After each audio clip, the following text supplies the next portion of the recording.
with Read to Me, Mrs. C.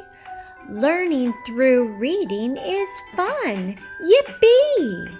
So let's open a book and we'll have an explore. The more that we read will mean you're learning more.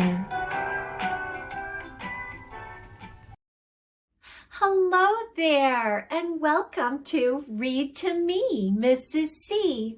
I'm so happy you're here. Readers, today we're going to hear a story about a little bear who finds his forever friend. The name of the story is Corduroy, and it was written by Freeman. Now, readers, this story was written a long time ago, even before I was born. But that's the wonderful thing about books. Books can be read again and again and again. And books that many people like, they stay around for a long time, just like this one.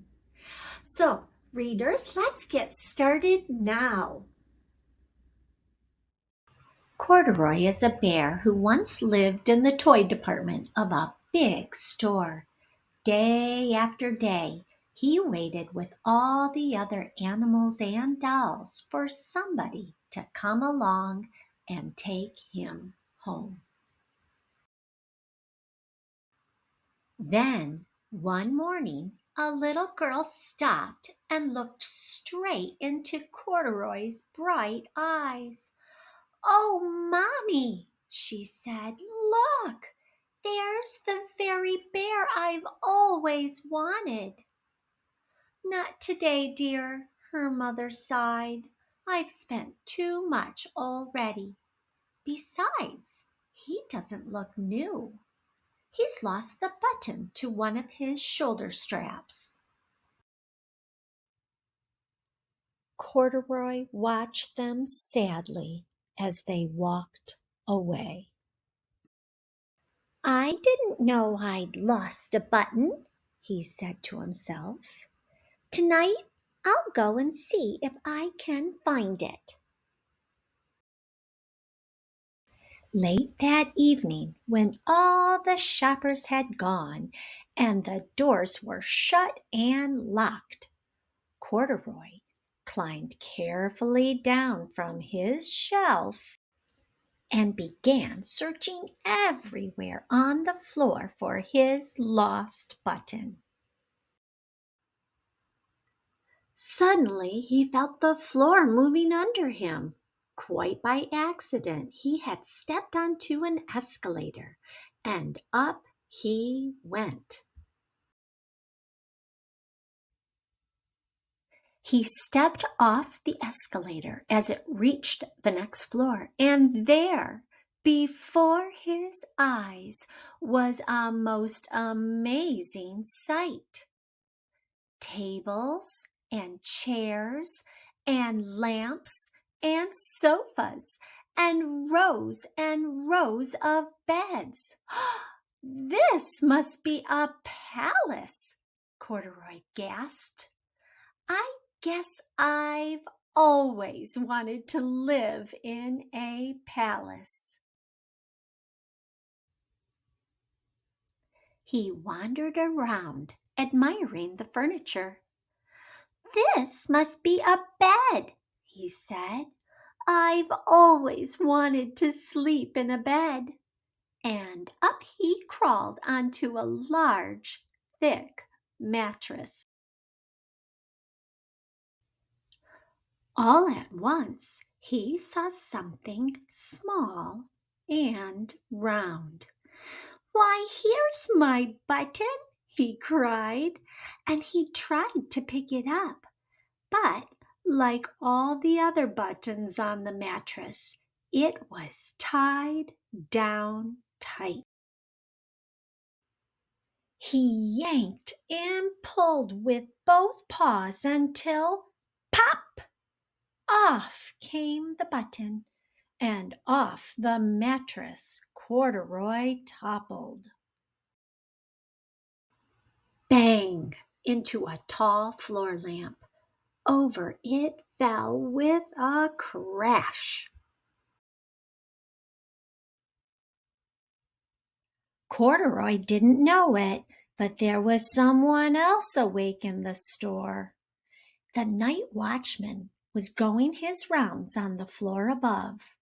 When he heard the crash, he came dashing down the escalator.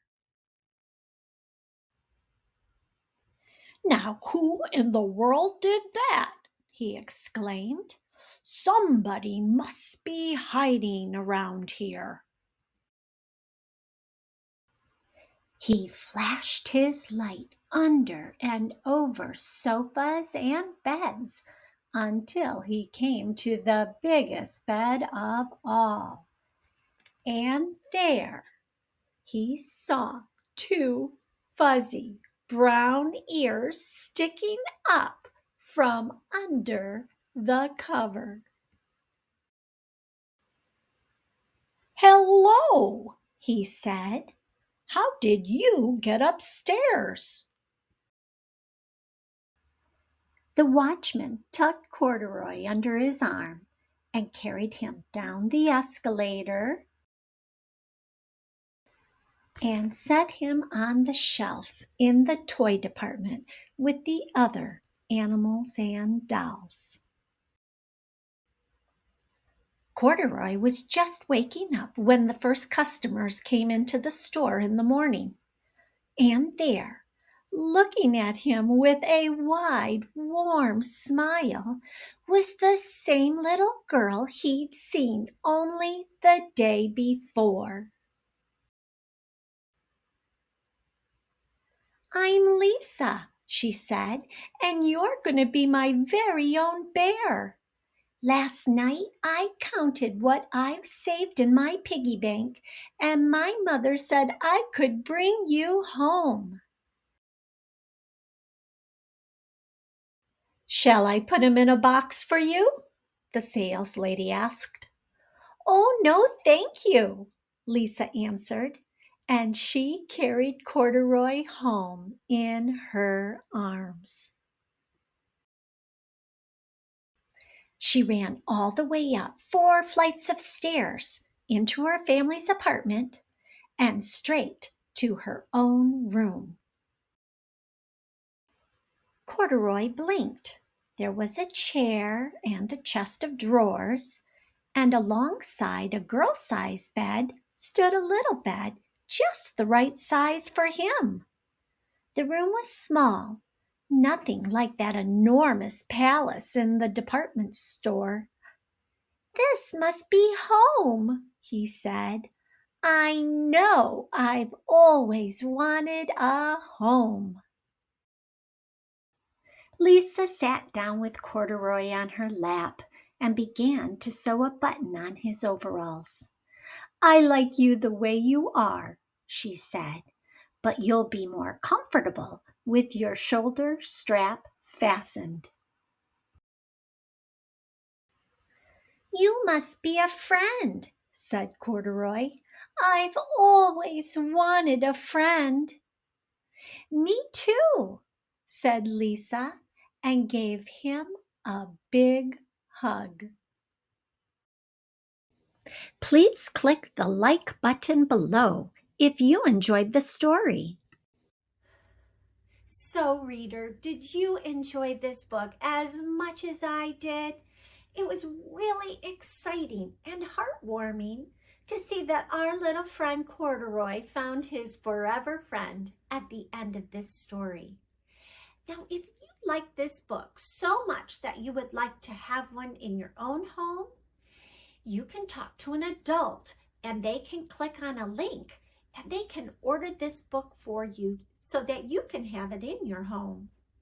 All right, readers, I will talk to you again soon.